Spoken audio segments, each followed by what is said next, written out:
Hello friends, I am Narendra Kumar, and in this video I will be explaining what are the latest features released by Databricks in the month of October 2025. Databricks it keep releasing so many features, so these are 6 main features that I have selected which can be useful for us, and we will be discussing what are the benefits of each of the feature, how exactly we can use it, and whether it is production ready or not. So we will start by discussing a new trigger type for our jobs, which is interesting. Then how we can convert external tables to the managed tables, how exactly we can add certifications to tables and other data sets. And compression type, it is changed from Snappy to GStandard. So we will see how they have changed it after so many years, and how exactly we can automatically classify our data. And related to AI also, there is a new MCP server for SQL. So let's start discussing each of this one by one. We will start with the new trigger type. So whenever we create jobs in our Databricks workspace, so previously we were getting these 3 trigger types like schedule, which is the like time-based schedule or based on any file arrival, or continuous, which is like as soon as any job completes, it will again start the instance of the job. But this month they have released this another trigger type, which is table update. And what exactly it does is, if we select this trigger, we can select one or multiple tables, and whenever there is a new data inserted into those table or there is any other update, then the job gets triggered. So this can be a good trigger whenever we want to use any event based triggering. And some core features are that like we can either run it based on single table or more than one table also. And the benefit is that like we can use it for event based trigger instead of the schedule. And the release type, it is a general availability, so it is available to everyone and it is production ready. So now let's see how exactly we can use this. So here I'm in my Databricks workspace. If I create any new job from here,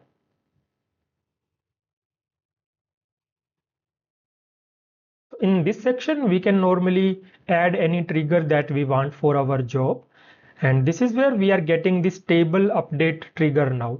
If I select this, this is where I can mention any table name that we want, and we can mention more than one table as well. So let's say if I mention any table name, so here I have mentioned a table name, and we can mention the minimum gap between triggers and wait after the last change, after some time if we want to trigger it.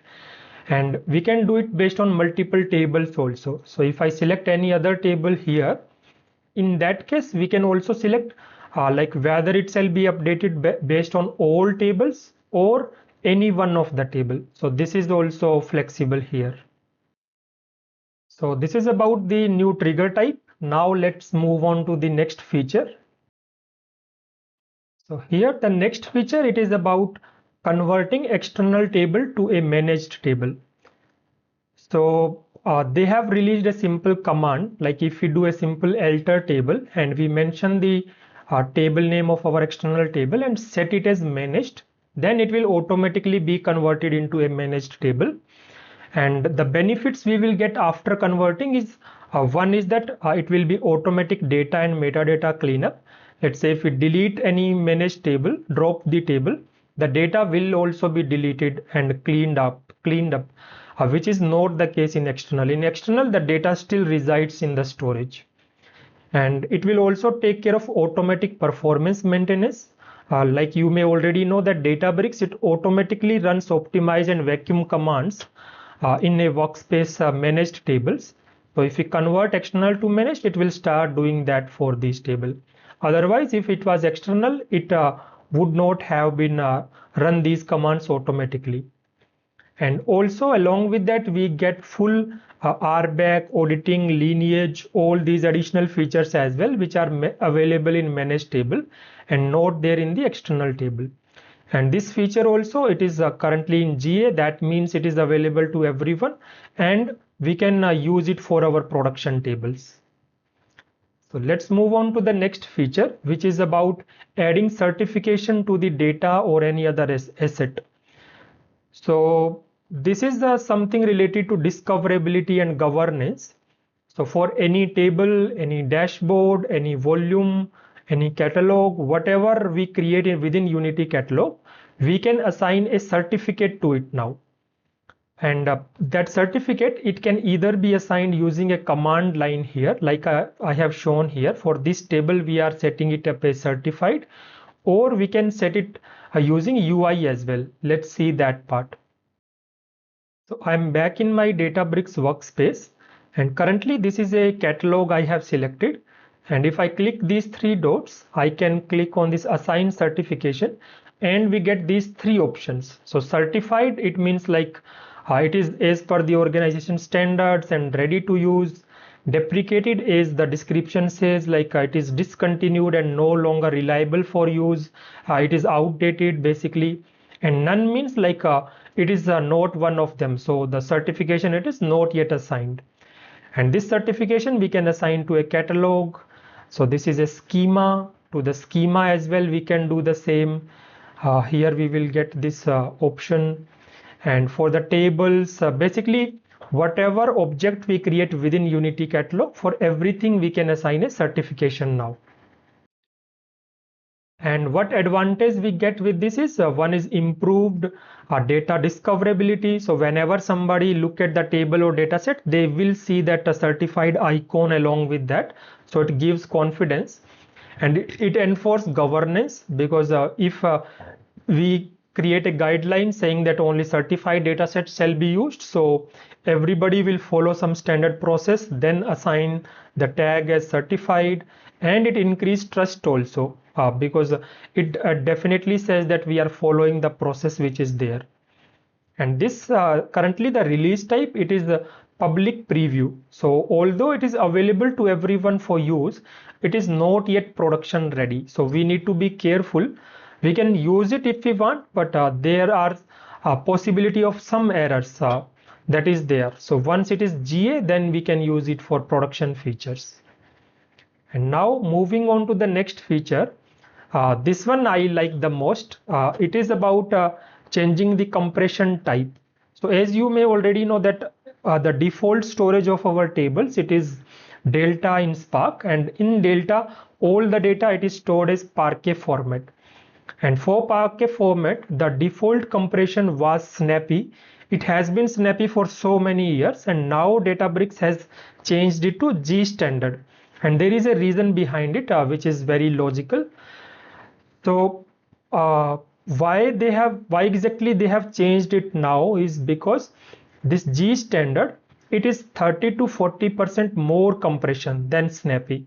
That means like the same data can be stored now with this compression, the GStandard, and it will take 30 to 40% less volume or like the storage into our storage account. And it is faster while reading the data. Why? Because the files will be smaller, but it requires some slightly CPU overhead than Snappy, because it need to compress the data more, so it will use a little bit more CPU, but it is worth it because the compression will be more, and in the long term we will be saving the storage cost. And because in Spark the shuffling happens, that's where if the data is being transferred from one location to another, that is where this will also be helpful, because the data will be compressed and it will take a less network bandwidth as well. So considering all these benefits, they have changed the default compression type now. So whatever tables we are currently using, it will not change by default. Whatever new tables we will create using Databricks runtime 16 and above, then automatically it will use this new compression type.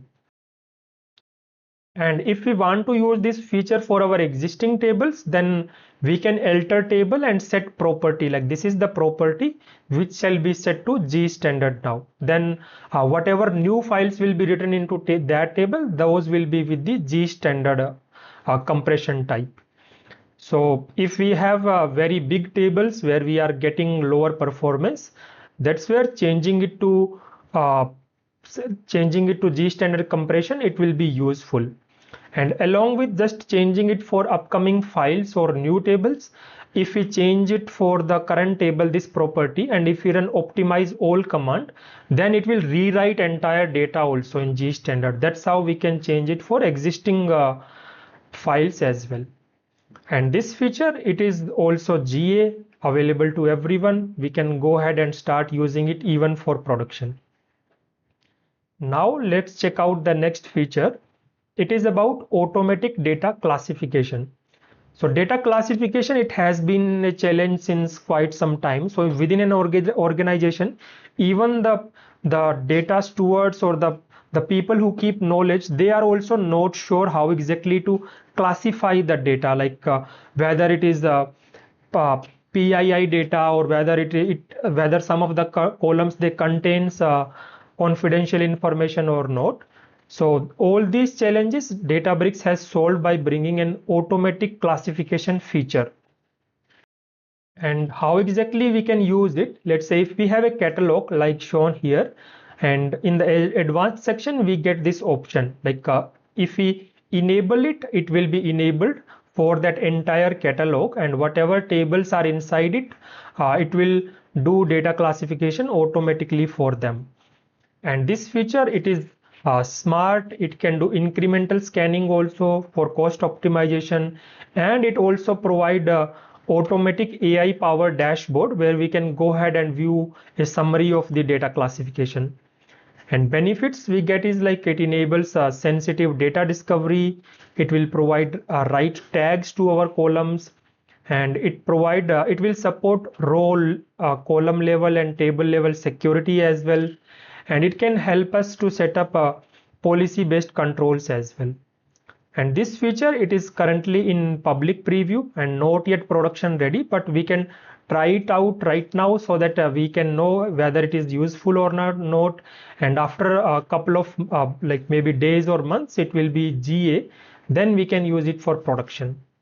And once we enable it and it does the data classification, and we click this see results button, so this is how we will see the results.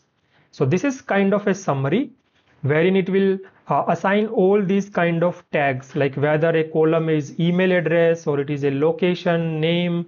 So all these things it can identify, even whether it is a driving license number or bank number. So there are so many common classification categories which are there. And this is how it will provide a summary. And the detailed information about classification, it is stored into a separate system table as well. In this system.data classification.results, wherein it will store all these results about all the tables into a tabular form. So we can create any kind of report also if we want. So this is also a really good feature. Now moving on to the last feature, which is related to AI. It is about MCP server. So MCP, which is Model Context Protocol, it is a standard protocol nowadays to enable communication between various AI agents. And we can add different things as MCP tool within our AI agents. And now Databricks, they have also released this SQL MCP server. So what exactly it means is that now we in our AI agents, using a single line of code or like just a couple of basic configuration, we will be able to make our SQL warehouse as a tool in our agentic AI. And whenever it will need data from our Databricks workspace or our tables, automatically it will know that it has that tool. It will automatically run the SQL queries, get the results, and then take some decision. So this is also a really powerful feature for AI related work. And for this MCP server, this is the URL which shall be mentioned while configuring it, and benefits I already explained. And this is a very recent and latest feature, and it is currently in beta. So it is not yet available to everyone and not yet production ready. It is available to some limited people, but we can request it, or after some time it will be there in public preview, then we can try it out. So these are all the features I wanted to explain, and I hope you like this. Let me know about your thoughts, which features you like most, or you don't like any of the feature. And don't forget to subscribe my channel and put a like and comment on this video. So thank you. Bye bye.